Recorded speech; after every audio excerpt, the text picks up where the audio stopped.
Iba-iba tayo ng lakbayin sa buhay. Iba-ibang stages, iba-ibang platform, iba-ibang pagkakataon, iba-ibang edad. But one thing is for sure, lahat po tayo nangarap. This is why we're alive. Para tulungan ang kapwa Pilipino natin mangarap pa ng mangarap.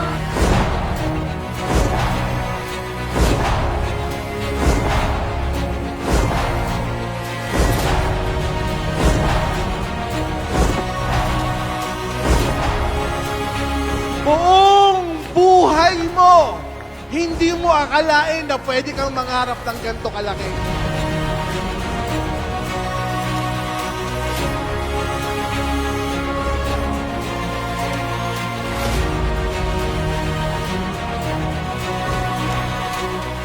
Buong buhay mo, nag-aantay ka ng plataforma na pantay-pantay.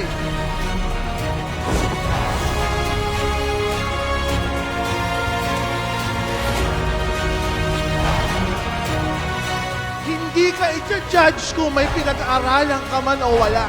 Eto na yon!